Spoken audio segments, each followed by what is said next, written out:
Hi, my name is Molly, And my name is Martins. and we're going to be doing our group project on Tibetan-American culture. To get an understanding of where Tibet is located, it's in between China and India. It's also important to understand that Tibet is not a country on its own, it's a state of China. So, a brief history of the Tibetan American. Uh, the Tibet lost their country in 1950 when the Chinese government annexed their country and exercised political authority within the territory. Tibetan by the Chinese law. This led to the denigration and persecution of the Tibetan by the Chinese law enforcement officers, and subsequently made Dalai Lama the spiritual leader of the Tibetans and host of followers to seek asylum in the country of India.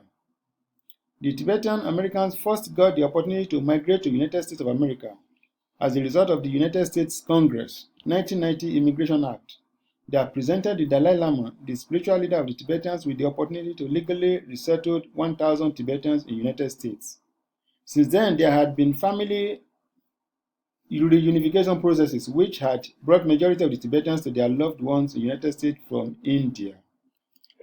Religion and cultural identity. Tibet's earlier religion is Bon, founded by Sherab Miwo of Sansun in western Tibet.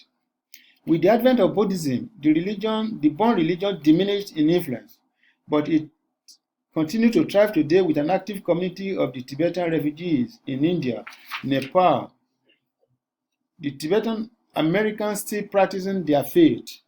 Buddhism flourished in Tibet in the 17th century, receiving royal patronage. It spread throughout Tibet. With the assumption of Dalai Lama from 1642 onwards, the era of harmonious blend of religious and politics was established in Tibet. Since then, successive Dalai Lama have been the spiritual and temporal ruler of Tibet. The cumulative effect of Buddhism, long patronage by King of Tibet, and the country being later ruled by religious heads has been immense both to Tibet as a nation and to its people. Buddhism has not been a mere system of belief to the Tibetans. It encompasses the entirety of their culture and civilization and constitutes the very essence of their lives. Buddhism permeated the daily lives of the Tibetans and formed the social fabric connecting them to their environment in particular and the society in general.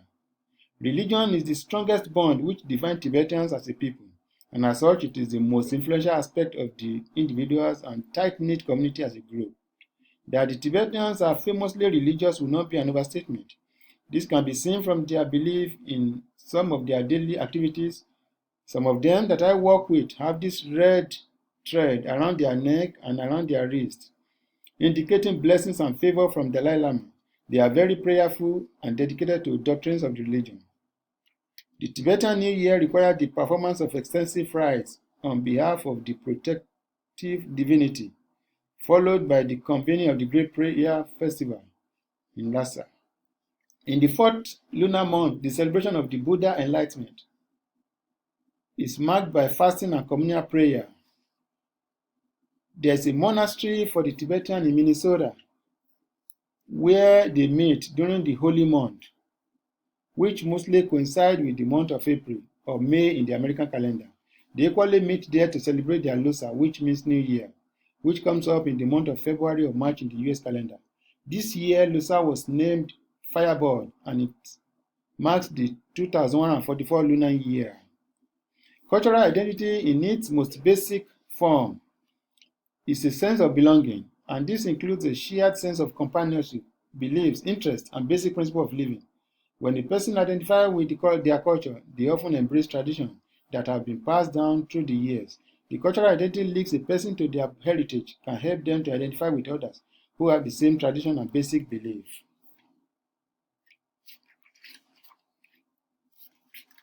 Socialization. This is a universal process that allows societal values to be impressed among the youth through informal and formal training. Without this, most society would not have the sense of continuity and persistence that is so vital. The Tibetan Americans in Minnesota has the Tibetan Community Center where the youth converge on every Saturday to learn how to write in Tibetan language. In the same way, learn the traditional dance and songs.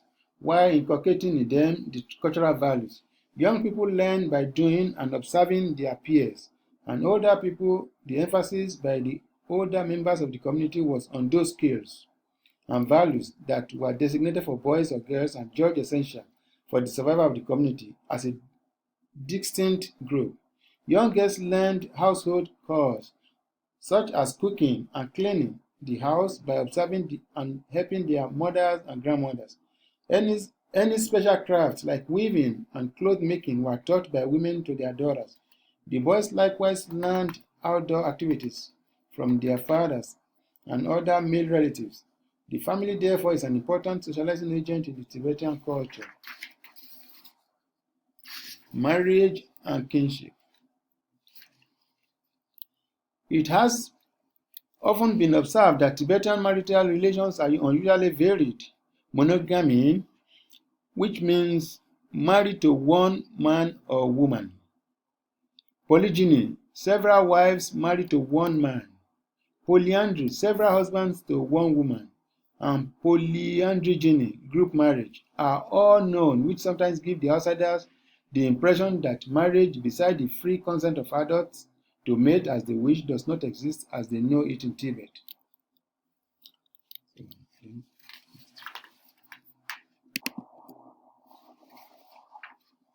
Tibetans living in North America face greater challenges to raise their children with a Tibetan cultural education.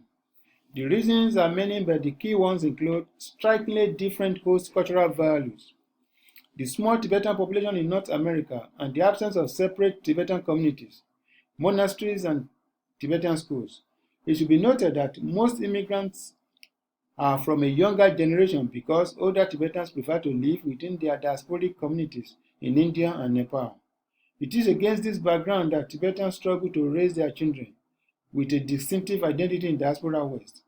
For a lack of things, Tibetans outside the home, parents have, of course, the most responsibility to inculcate a Tibetan identity in their children. Children can only speak Tibetan at home or with Tibetan friends, but usually not at school and in their neighborhood.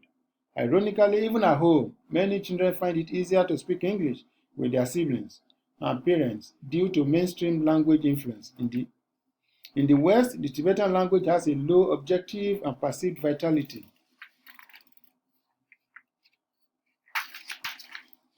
Demographic numbers and institutional support for the group and the culture. Nonetheless, most Tibetan children in North America have been so far relatively obedient to their parents' cultural inclinations and directives.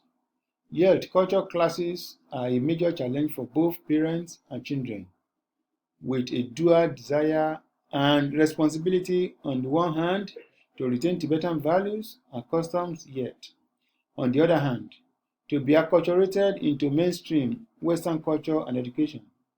A 16-year-old female from the Midwest emphasized the need for parents to understand the added challenges of being a teen and being able to be Tibetan enough at home and American school.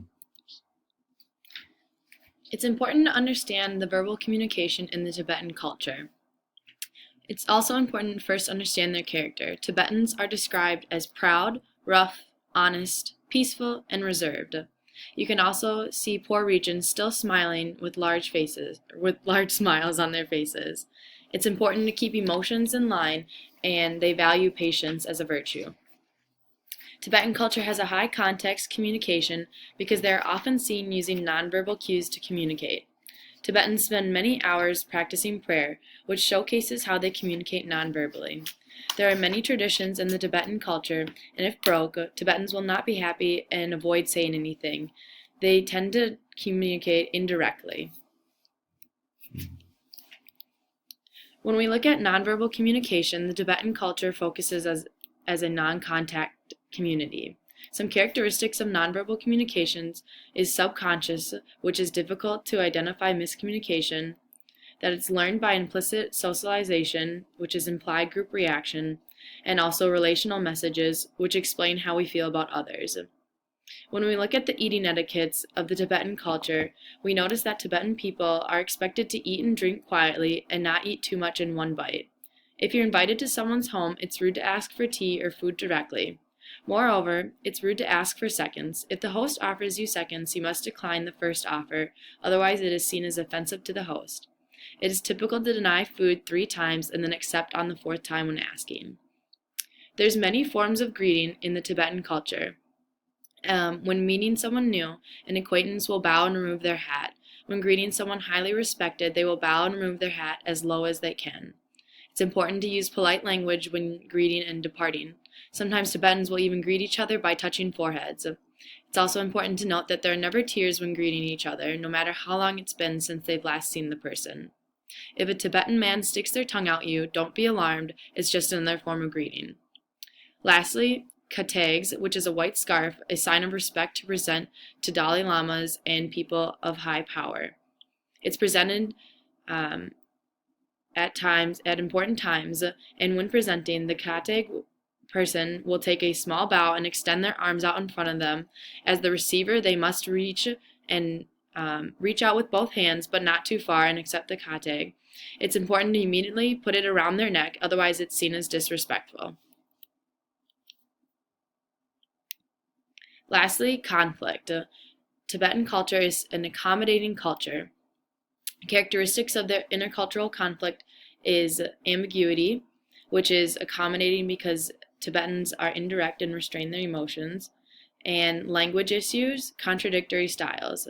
Their conflicts tend to be destructive, especially with their recent battle with China, because they're not their own independent state. Their conflicts remain over religion, ethnic values, history, and their geographic location. Typically, their riots are nonviolent and peaceful, but recently, in 2008, their riots became deadly. Some possible solutions to resolve their conflicts is reconciliation, which is the restoration of friendly relations, outside intervention from countries like the US to help settle ties, better governance from both China and Tibet, and to maintain current borders but separate Tibet from the state of China, and look at making China a democracy and then Tibet to follow to allow freedom to reign. That is the end of our presentation. Thank you so much for listening. Thank you.